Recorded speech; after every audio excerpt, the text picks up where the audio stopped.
নারায়ণগঞ্জে যখন রাস্তায় নেমেছিল, যখন মানববন্ধন করতে চেয়েছিল, ঠিক সেই সময় তাদের উপর আক্রমণ করা হয়। আপনারা দেখেছেন, যারা গণযোগাযোগ মাধ্যমে আপনারা দেখেছেন কিভাবে বাউলদের উপর লাঠি মারা হচ্ছে, কিভাবে তাদেরকে বলা হচ্ছে বাউল ধর জবাই কর।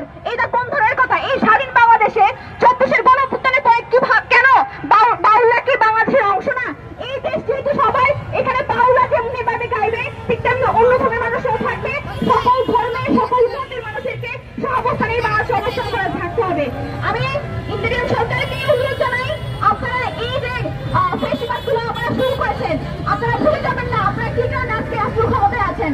এই যে রাষ্ট্র ক্ষমতায় থাকার পর আপনারা কিন্তু যারা ক্ষমতায় যায় তারা কিন্তু ফেস্টিভ্যালের জন্য ফেস্টিভ্যাল করার একটা প্রয়াস তারা চালু থাকে।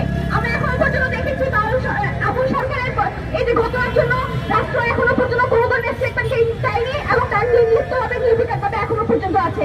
আমি আহ্বান জানাই আবুল সরকারকে নিঃশর্তভাবে সম্মানের সহিত মুক্তি দেওয়া হোক এবং তার সহযোগীদেরকে যে আক্রমণ করা হয়েছে, তাদেরকে যে লাঠি মেটা করা হয়েছে, তাদেরকে যেভাবে বাউল জবাই কর বলে